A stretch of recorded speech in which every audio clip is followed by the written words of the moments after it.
College Classic?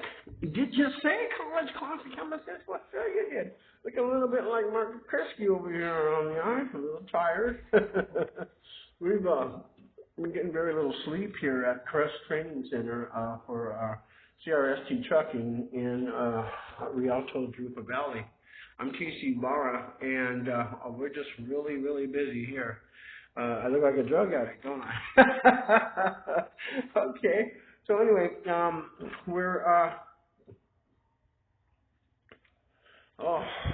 we go. We're very busy here. We're reading right now, though, the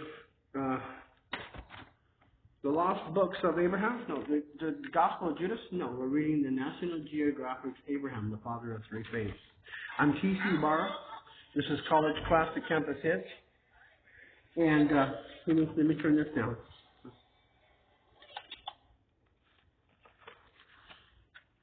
I'm watching some trucker videos.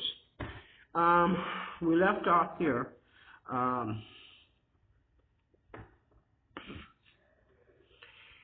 We have many archives from about 19th century BC dealing with the seagoing enterprises, said Michalowski to National Geographic. It's very strange because when we look at all this, when we see this, what we're looking at is, I have to clean my glasses, they're very dirty.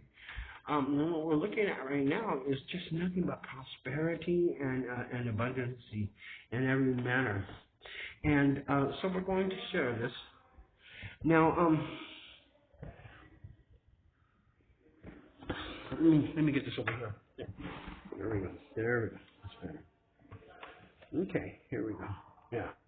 Okay, so we have many archives from about the 19th century dealing with seagoing enterprises, said Michalowski, who is the editor of the Journal of the Center for Studies. I see a thriving urban center with bustling narrow streets full of shops where craftsmen were making everything from leather goods to precious ornaments, or it was a major commercial center. One might think of Venice in later days. Traffic in the river vessels and cattle carts would be the intellectual milieu.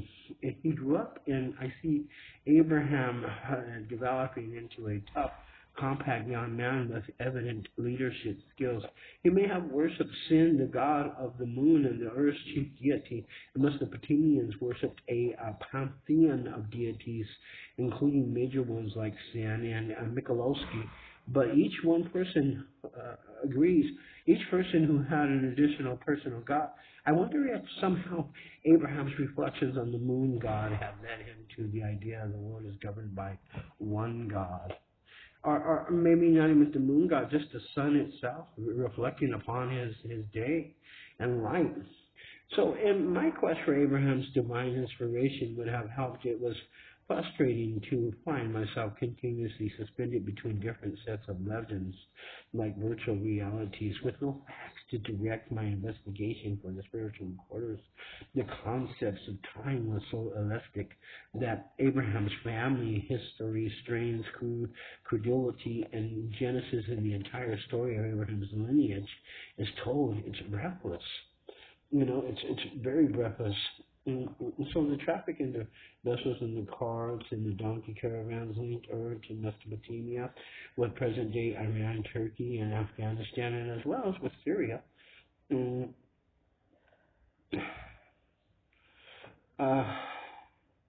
Israel and Egypt, and date palms grew in the countryside, and irrigation canals from the Euphrates and the Tigris, which then flowed closer to the city, made farming possible.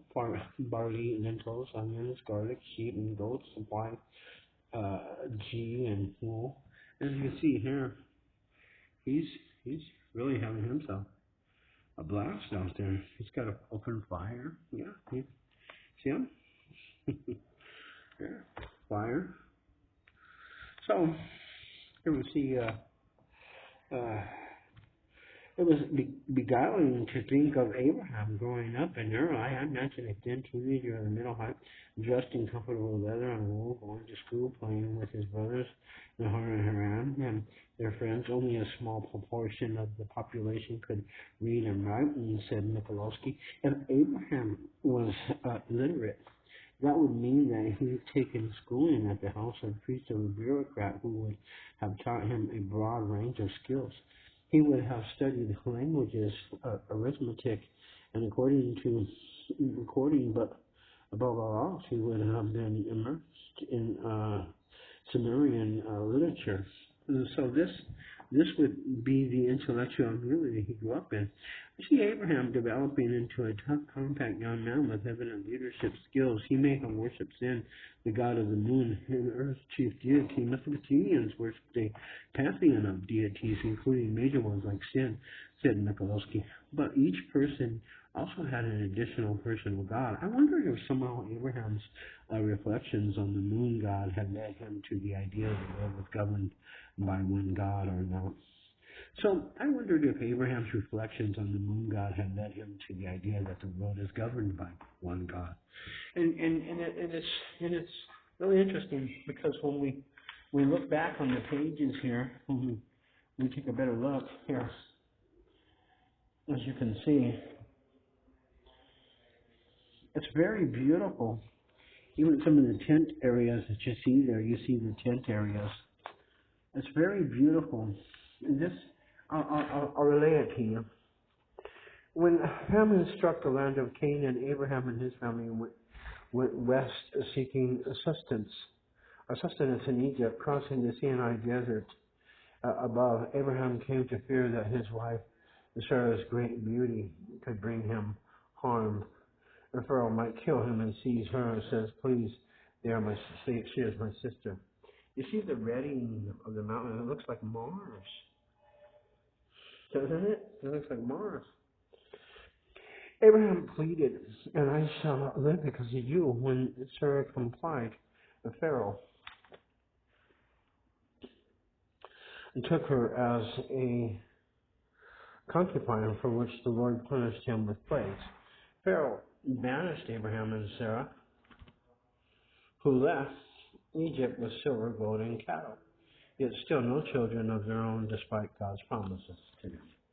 Pharaoh wasn't a stupid man. He knew that it was a plague. He knew it was one that he needed to get rid of. He knew it was something he didn't want to keep. And here we see some more pictures of the worship of Allah and Eli. And here's a map that I'll share with you. You know what's important is that it was God. It was the Spirit. It was Jesus, too, because he makes it clear. I'm TcYbarra, this is College Classic Emphasis. I'm very tired. Tomorrow I have a very serious test. I'm going to take the written test for permit to drive a truck. I'm hoping to God's name, Holy Spirit, I pass. See you later.